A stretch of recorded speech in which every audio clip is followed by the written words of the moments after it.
और दशरथ मन माही।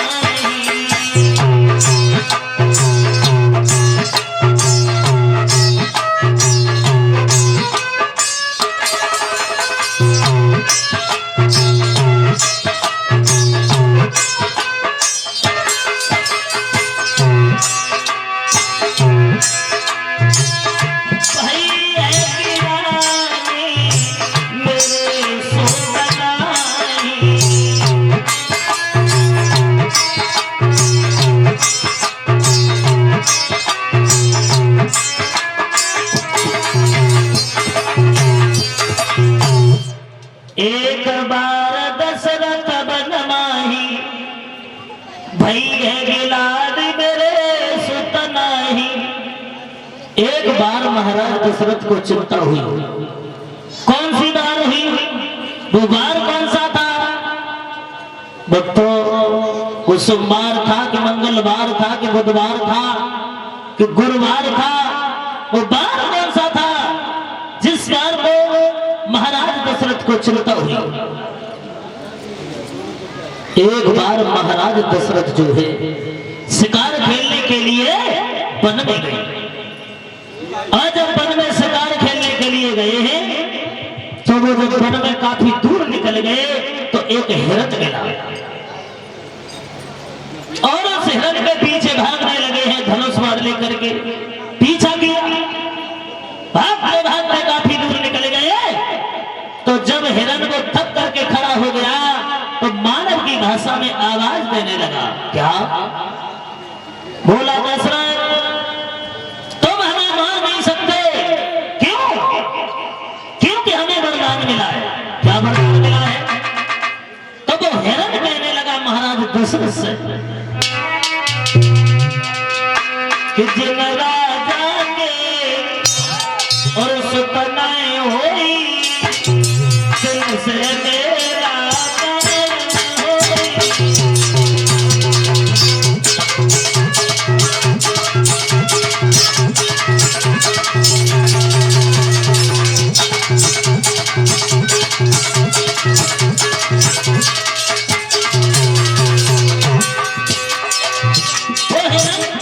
मानव की भाषा में बोलने लगा है। दशरथ हमें बात नहीं सुनते क्यों?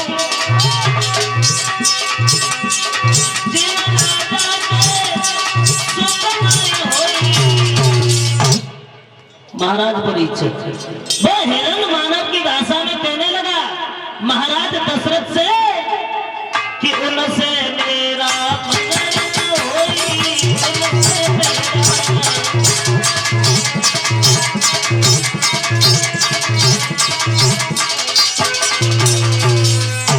वो हिरन खड़ा हो गया महाराज दशरथ के पास में और वापस खड़े होकर के बोला है, दशरथ तुम हमें मार नहीं सकते हो। क्यों? क्योंकि हमें वरदान मिला है। क्या वरदान मिला है? तो वो हिरन कहने लगा कि राजा के सुतनाएं होई, तासे मेरो मरण न होई। तुम्हारे कोई पुत्र नहीं है, तुम हमें मार ही नहीं सकते हो। उस दिन महाराज दशरथ को बहुत चिंता हुई। सोचने लगे अब तो हमारा अपमान जीव जंतु भी करने लगे। अब कैसे रहेंगे हम? अब कैसे हमें दिया जाएगा? बाहर निकलते हैं लोग तो कहते हैं, लेकिन अब तो जीव जंतु भी हमारा अपमान करने लगे। उस दिन महाराज दशरथ को बहुत बड़ी चिंता हुई। उस दिन उन्हें पता चला कि हमारे पुत्र नहीं है। चिंता में बैठे हैं महाराज दशरथ। गुरु वशिष्ठ आए हैं, कहने लगे हैं दशरथ चिंता क्या है? तुम्हारा चेहरा क्यों मुरझाया हुआ है? क्या बात है, बोलो ना। तो दशरथ कहने लगे हैं गुरुदेव बात ये है कि अब तो हमारा अपमान जीव जंतु भी करने लगे हैं, बाहर निकलते हैं। आज हम शिकार खेलने के लिए गए थे कि हिरन ने हमसे कहा कि जिन राजा के सुतना हो इतना से मेरो मरण न हो।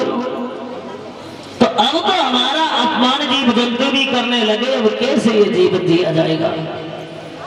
अब ये जिंदगी हमको जी नहीं जाती है। क्या हमारे घर में कोई पुत्र होगा नहीं?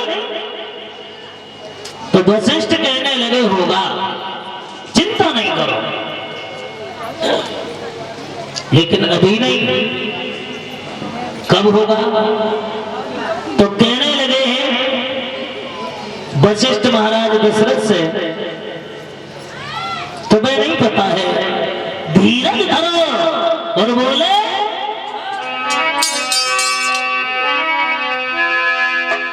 कि धरो धीर और होए सो पितारी।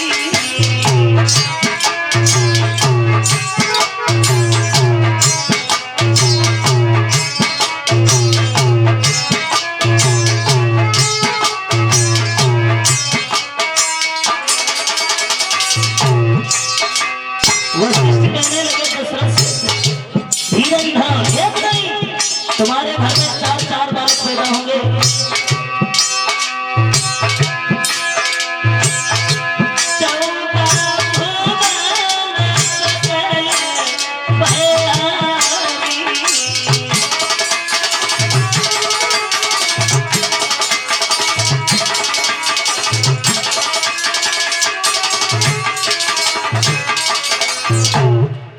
धरो धीर हुए सुतचारी, 14 भुवन सकल भयहारी। तुम धीरज धरो, तुम्हारे घर में एक नहीं 4-4 बालक पैदा होंगे। कहने लगे दशरथ गुरुदेव फिर होंगे कब?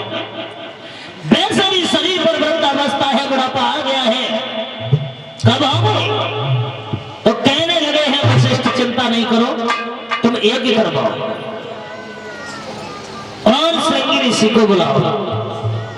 तो श्रृंगी ऋषि को बुलाया गया है और बुलाने के बाद में बताया ये जाता है, वहां श्रृंगी ऋषि और वशिष्ठ बुला।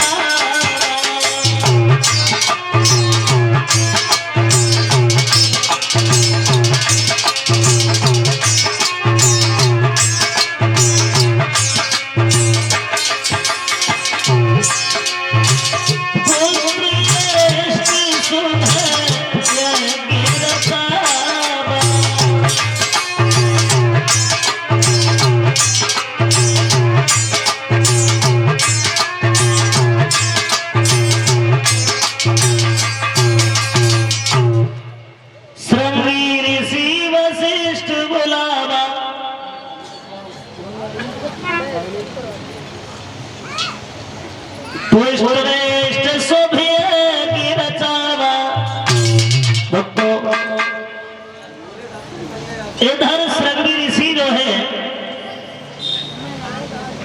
श्रृंगी ऋषि को बुलवाया है, यज्ञ रचवाया है, यज्ञ हुआ, खुशी का ठिकाना नहीं है। तो वहां यज्ञ पुरुष भगवान खुश होकर के प्रकट हुए हैं।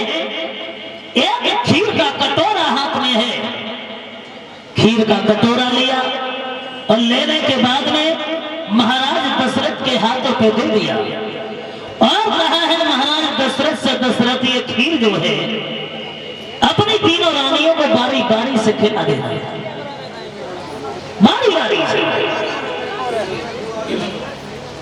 भक्तों, वो खीर लेकर के महाराज दशरथ चले हैं अपने महलों में और तीनों रानियों को वो खीर ले जाकर के दी है।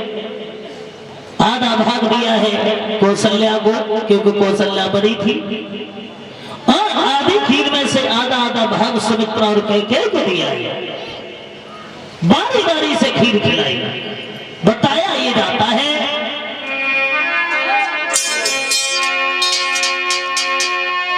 कि अर्घ भाग कौशल्या ही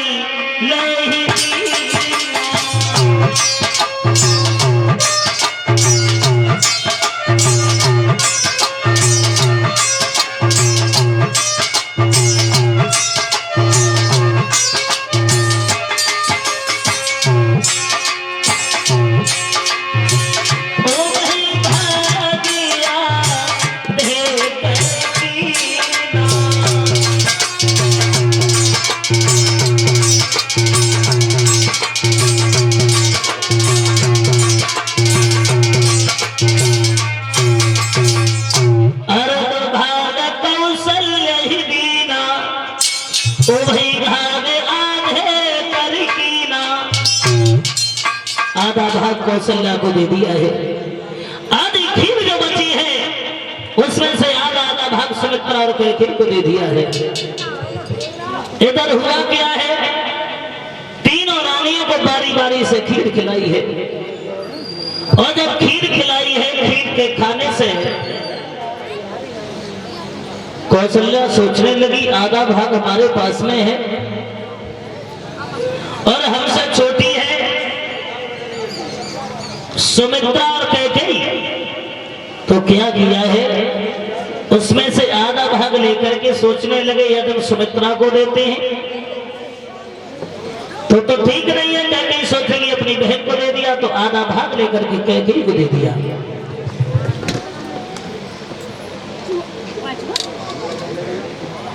कैकेयी सोचने लगी जब हमारी बड़ी बहन कौशल्या ने आधा भाग हमें दे दिया तो वो आधा भाग लेकर के कैकेयी ने सुमित्रा को दे दिया। अब एक भाग है कौशल्या के पास में, एक भाग है कैकेयी के पास में, दो भाग सुमित्रा के पास पहुंच जाते हैं। बारी बारी से खीर खाई है तो उस खीर के खाने से तीनों रानियों की तकदीर बदल गई।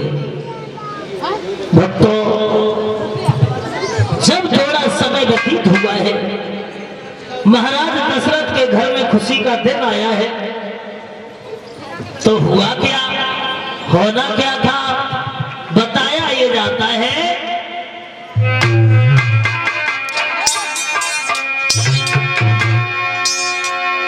कितना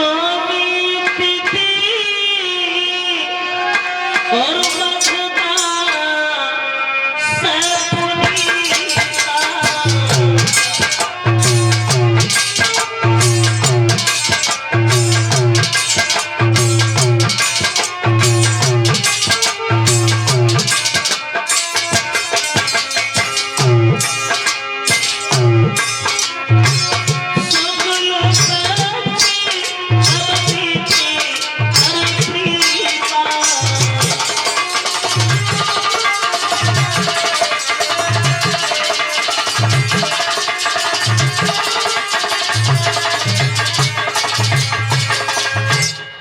नौमी तिथि मधुमास पुनीता शुक्ल पक्षयव तिथि हरिप्रीता।